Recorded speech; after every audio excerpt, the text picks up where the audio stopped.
Well, hello to everyone out there in the nonprofit community, and welcome to the weekly broadcast coming to you from the Leadership Consortium. My name is Maxie Carpenter, your host, and I'm really looking forward to visiting with you again this week about a topic that's very near and dear to my perspective right now. So I want to share that with you. I've given you, as you noted when we were leading into today's discussion, that I've provided a couple of panels there with links for you to follow to affirm the information that I'm sharing with you today. I've also shared with you the link to the Major Gifts Ramp Up conference that I'll be bringing to Northwest Arkansas in a partnership with the United Way this coming March on the 18th and the 19th. So be sure and check that out.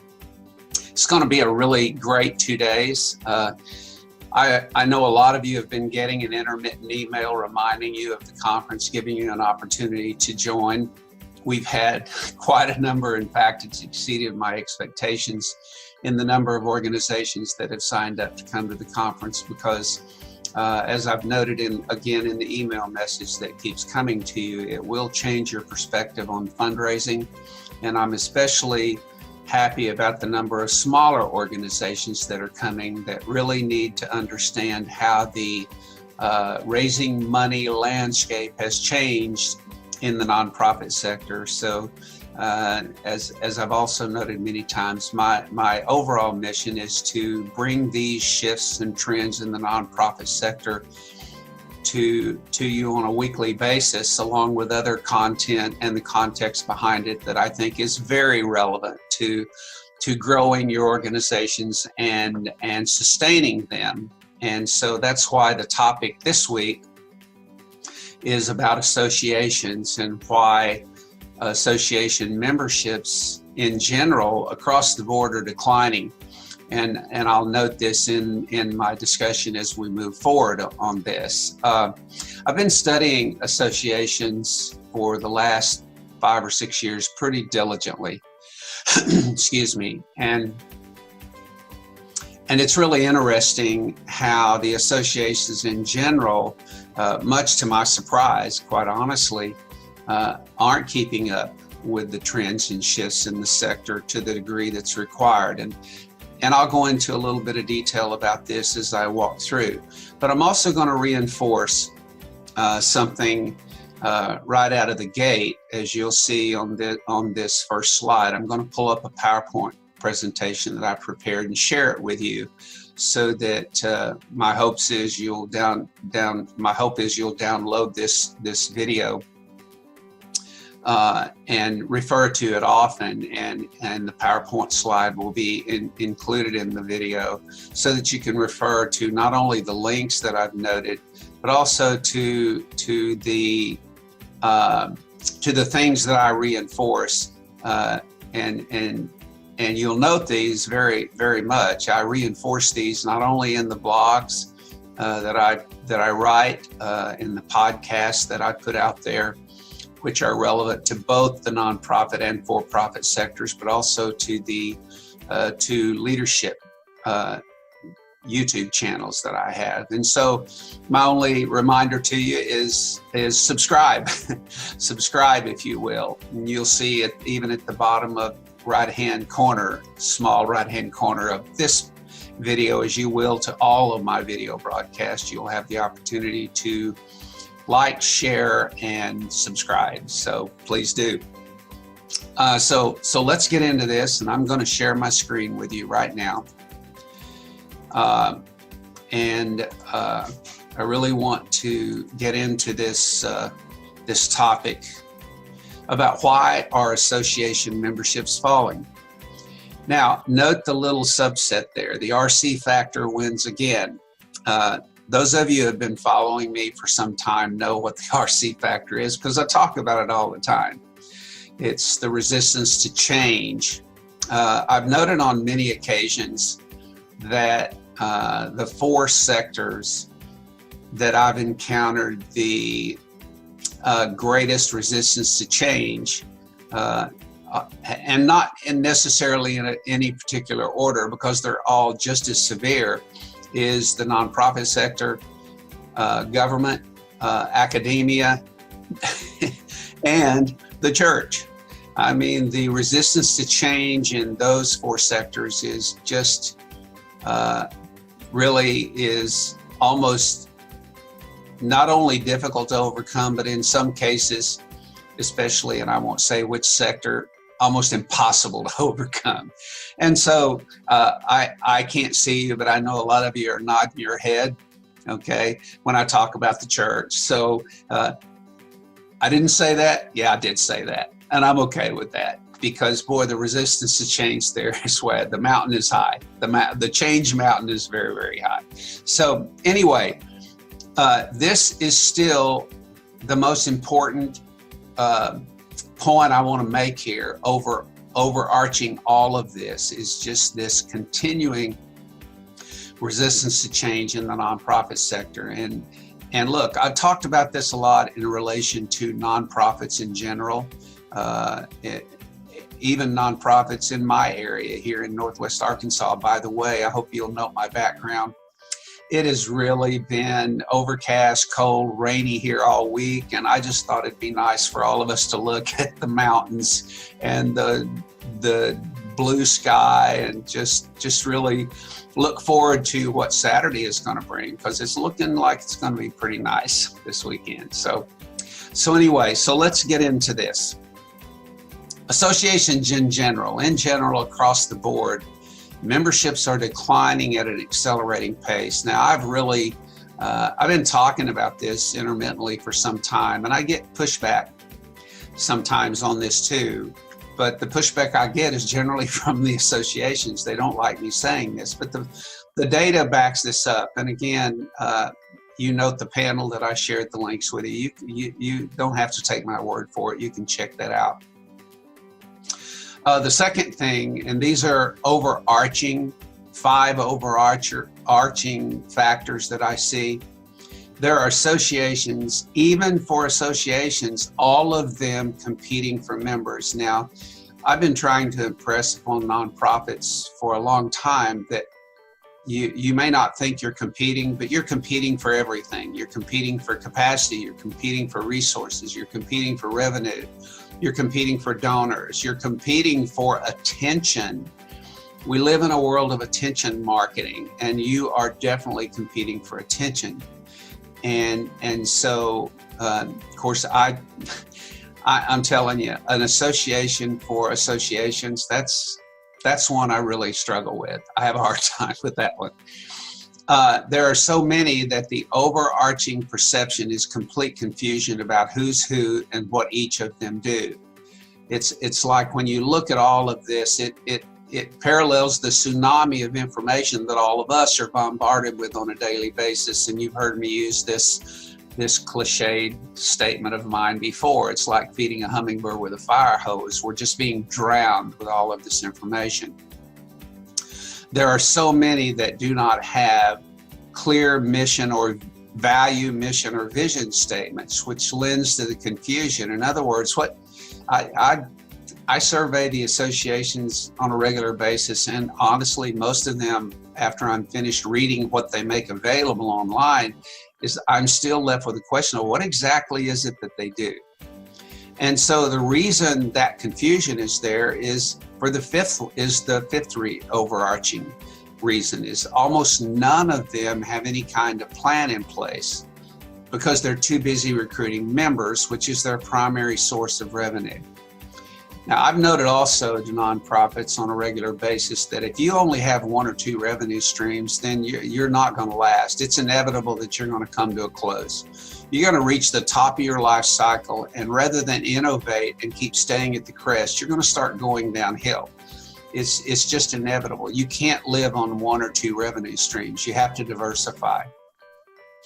And so I shared with all of you not too long ago, and you also will see that in the intermittent message that comes out about the Major Gifts Conference that I'm bringing in March, is that in a recent survey, 98% of nonprofits have no fundraising plan in place. 65% of nonprofits have no plan of any kind in place, no strategic plan, no adaptability plan, nothing in place. Again, I find that really, really surprising, considering how fast the external environment is changing and how necessary it is for any organization, whether nonprofit, for-profit, any kind of organization, to not have a plan in place so they can pivot in real time when change occurs, rather than being totally reactive. So let's keep going and let's dig a little deeper into the why.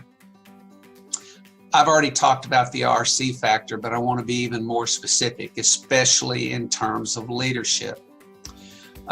When you have leaders on your board of directors, and look, I get pushback on this all the time, but it's interesting that the pushback comes from boards. But when you have a board of directors that's been in place for a significantly long period of time, it's a natural tendency to build up this resistance to change, especially if, quote unquote, what's always worked is still working to some degree. But I was taught a long time ago in my previous life, my for-profit life, that good numbers sometimes mask a lot of problems. And that is the case with nonprofits, because when you think you're doing good, that's when you're not digging deep below the numbers to see what's really going on. And you, slowly but surely over time, especially with the same leadership in place for extended periods of time, this resistance to change builds up. It's just inherently inevitable. We're seeing this play out in the political landscape right in front of our eyes every day. It's wearing all of us out, right? This resistance to change. The second reason, an unwillingness to rebrand or change the name or the role of the organization all the way. And you noted I've highlighted all the way. So what do I mean by that? You're willing to update the terms, but you want to keep the words and the acronym fairly close to the previous version. You know, look, the apprehension is understandable. I mean, but my challenge to this is, if you're losing members anyway, what have you got to lose? Why do you have a fear of losing more members when you're losing them anyway, and will continue to do so unless you change? And so if you're going to be that unwillingness, look at the second subset there, B, an unwillingness to consider a complete transformation, meaning a different mission and vision. I'm not afraid to suggest to nonprofit boards that I visit with, and I visit with a lot on a regular basis, just to give them a snapshot of the future. It's not in a way that says you've got to do this, because when you try to tell somebody what to do, naturally you're going to be turned off. It's just the way it works. But when you show somebody a snapshot of the future, which what I prefer to do is not show you a snapshot of the future and make recommendations of what you should do to experience hypothetical outcomes. I like to show you a snapshot of the future that will stay the same as it is now if you refuse to change what you're doing now, 1, 2, 3, 4, 5, whatever those changes you're unwilling to make are. But if you're unwilling to consider a transformation, which I have recommended many times, that includes a different mission and a different vision, boy, that's when the RC factor starts rearing its ugly head, because they really don't want to do that. They don't want to move away from it. And that leads to C there, too little, too late. And that's what's happening to associations right now. What they're doing is too little and too late because of an unwillingness to go all the way in an effort to really make a meaningful transformation that will attract members. Number 3, social networks now provide easy and convenient ways for industry members to find each other and network. I want you to think about that, okay? there's nothing out there you can't access. Nothing. And I want to go to the next slide and show you what's even more significant about this one. The proliferation of online content has led to vast and often free access to the types of information, insights, and training that professionals used to be able to access only through association memberships and industry conferences. Think about that, okay? It's out there if you're willing to do your homework and get online and go find it, okay?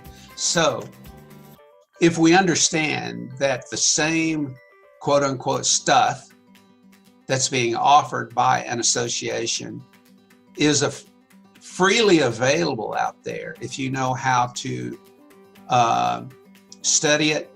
Number one, find it, study it, and then remold it to fit your model's need, your nonprofit model's need. Then it begs the question, why am I paying these membership dues, okay, when I can get the same stuff over here?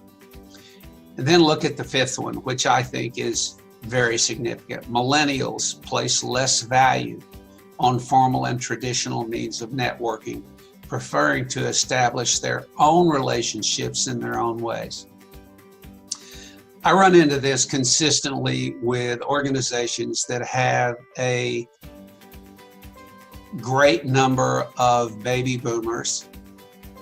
Looking at myself here, great number of baby boomers, especially in the leadership ranks and in the staff ranks and membership ranks, not willing to want to adjust or change or transform or pivot to appeal to this demographic, the millennials. And it may be because they have perceived misperceptions. It may be because they have deeply embedded attitudes and opinions about millennials. And so that has to be overcome, because guess what? They're the largest members of the workplace, excuse me, and they're the largest members of the consumer base. And so guess what? They're coming and they want to belong, but they're looking for guidance and they're looking for contemporary thinking. It doesn't mean you have to change your values, okay? But it does mean that you have to figure out how to appeal to them if you want to recruit them to join your organization, because eventually they're going to, in their own way, okay? Then the sixth one, simply not keeping up or staying ahead of changes in the sector. As a result, they're not keeping their members up to speed either. And then number 7, which is the one that really racks me to a great degree, still offering the same services with no change in approach, yet incrementally increasing the cost to members for those services. The one service, and I'm going to give you a specific example here, the one service that's being offered by associations is strategic planning. And the approach they use, for the most part, is still from the dark ages. I mean, there are so many planning models out there right now. I can name 5 or 6 just off the top of my head. You've got the logic model approach. You've got the lean canvas approach. You've got the adaptability planning model, which is one that I use in combination with the logic model approach. Because frankly, the old strategic planning approach isn't working anymore, because it's not that it's not still strategic. It's strategic in terms of the initiatives you're going to identify to perform to achieve your objectives. But in terms of adaptability, there's no plan in place that moves you from reaction to pivoting in real time when something in the external environment or internal happens that was unexpected. And so most associations are still offering that old approach, which is, you know, the stick-it notes on the bulletin board, the groups around each table. Gosh, it goes on. It wears me out. Okay. But yet they're incrementally increasing the charge for that. interacted with an organization here not a month ago that I helped take through an adaptability planning exercise last year, and they're the member of an association. They paid that association 25 grand to take them through a strategic plan that when their membership on the board changed, they recognized right away that it was completely inadequate. And by the way, it hadn't been taken off the shelf since it was completed a year ago. Boy, those kind of things just drive me over the top, because that 25 grand, that could have gone to the nonprofit's mission. Okay, so those are the kind of things that really, to me, are just unacceptable. So what changes, again, are we talking about? Let me just go through very quickly the 5 things that I believe are most overlooked. Articles of incorporation, completely outdated. I never fail to run across it when I'm asked to review an association's articles of incorporation. They're always outdated. The same goes for the bylaws, which prevents members, their affiliates, agencies, to adapt to their specific environments. You're forcing your affiliate or your agency, if you're an association, to use a model that's not working, especially, for instance, in a very robust economy and vibrant nonprofit network like here in Northwest Arkansas, where it's changing all the time. The requirements for you to pivot are on a continuum. Policies and protocols outdated. I never fail to find it. They've never even been looked at 5, 6, 7, 8, 10 years. Boards of directors with a little understanding of governance versus micromanaging. It's still alarming how many really don't understand what their role looks like. And again, I hope you understand this is not an indictment, but I've never failed to be affirmed by nonprofits who know they have boards whose members have been there since the earth cooled and are just unwilling to not micromanage. And then equipping executive directors and CEOs with the business acumen and the leadership skills they need to be what I always tell boards they are, which is they're the drivers of the bus, because the boards are just volunteers, okay? And I don't use the word just to diminish their importance. And I wish I had time to go into the detail of what that looks like. But if you look at any of my other broadcasts, I really go into a lot of detail delineating the difference between the role of the board and the role of the executive director and staff. So these are the 5 in-depth changes that I think need to be focused on by associations on the second level, back to these other 7 that I've shared with you. And so I'm going to unshare my screen right now, okay, and come back to look at you live so you can see this beautiful mountain range I'm looking at right here. Again, I want everybody to understand here, I'm not telling any of you that are members of associations to automatically revoke your memberships, because there are a lot of associations out there that, and I'm seeing the shift. I'm slowly starting seeing the shift where associations are starting to catch up to the trends and shifts and changes in the nonprofit sector. And quite frankly, they're seeing the need to do that in response to what their members are asking them to do to help them, to support them, to help them move the needle, especially in terms of capacity and resources, which I talk diligently about all the time. So I wanted to share this with you. It's really been on my mind and my heart for the last few weeks to eventually get to this topic with all of you. And I hope that I am speaking to association members who can then turn around and go back and share this information with with the rest of their association members as well. And look, none of us like to receive, frankly, if I'm being honest, none of us like to receive criticism of any kind, okay? But for whatever reason, I've always been receptive to constructive criticism, and crossing the line criticism. I'll pretty much always take the high road, unless you get up close to me about my family. Then we're gonna have a come to Jesus session, and who knows how it's gonna come out. But my point is, right now we should all be receptive to constructive feedback that helps us move the needle specific to the mission that we all have. And so that's what I'm encouraging all of us to do on a continuum. Continue to learn, continue to adjust, continue to pivot where needed, not just for the sake of change, but because we really need to do this to stay alive, to grow, to sustain over time. So that's the topic for this week.